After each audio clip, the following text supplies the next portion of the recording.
Hi అండి, నమస్తే. నేను మీ Kalyani. Welcome to Kalyani Telugu channel. ఈరోజు నేను మీకు చూపించబోయే రెసిపీ బెండకాయ పులుసు. పాతకాలం పద్ధతిలో టేస్టీగా ఎలా చేసుకోవాలో చూపిస్తున్నానండి. చపాతీలోకి, వేడివేడి రైస్లోకి చాలా రుచిగా ఉంటుంది. ఈ బెండకాయ పులుసు చేసుకోవడానికి ముందు కావాల్సిన ఇంగ్రీడియంట్స్ చూసేద్దాము. నేను ఇక్కడ 1/2 కిలో బెండకాయలు, పెద్ద సైజు ఉల్లిపాయ తీసుకున్నాను. చిన్నదైతే 2 తీసుకోండి.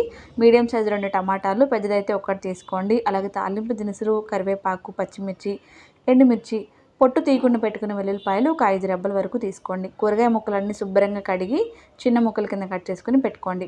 చేసుకునేది పులుసు కూర కాబట్టి బెండకాయ ముక్కలు మినిమం ఈ సైజు ఉండేలా కట్ చేసుకుని పెట్టుకోండి. వీటిని పక్కన పెట్టేసుకుని స్టవ్ ఆన్ చేసుకుని కడాయి పెట్టుకోండి. కర్రీ తయారు చేసుకోవడానికి ఒక 2 to 3 టేబుల్ స్పూన్ ఆయిల్ వేసుకోండి. వేడెక్కిన తర్వాత పోపు దినుసులు వేసుకోండి. శనగపప్పు, మినపప్పు, ఆవాలు, జీలకర్ర వేసుకున్నాక వెల్లుల్లిపాయలు కాస్త కచ్చాపచ్చ దంచి వేసుకోండి. ఎండుమిరపకాయలు కూడా వేసుకుని పోపు కాస్త వేగనివ్వండి.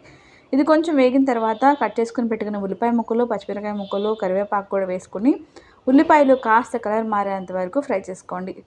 ఎప్పుడు ఒకటే పద్ధతిలో కాకుండా ఒకసారి ఇలా ట్రై చేసి చూడండి. బెండకాయ కూర అసలు ఇష్టం లేని వాళ్ళు కూడా చాలా ఇష్టంగా తింటారు. ప్లేట్ మొత్తం ఖాళీ చేయాల్సిందండి, అంత కమ్మగా ఉంటుంది.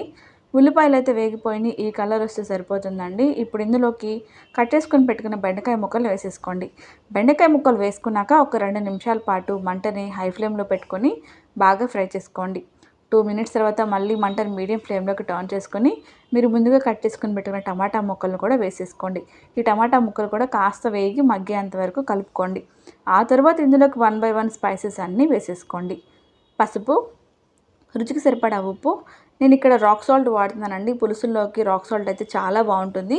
అవైలబుల్ లేని వాళ్ళు సాల్ట్ని వేసుకోండి. 1 టేబుల్ స్పూన్ కారం, ఒక 1/2 టీ స్పూన్ ధనియాల పొడి, 1/2 టీ స్పూన్ జీలకర్ర పొడి కూడా వేసుకుని ఇంకొకసారి మంటని హై ఫ్లేమ్లో పెట్టుకుని ఒక 2 to 3 మినిట్స్ పాటు బాగా ఫ్రై చేసుకోండి. ఇలా ఫ్రై చేసుకోవడం వల్ల మనం వేసుకున్న మసాలాలు, కారం, ఉప్పు, పసుపు అన్నీ కూడా ముక్కలకి బాగా పట్టి టేస్ట్ అనేది చాలా బాగుంటుంది.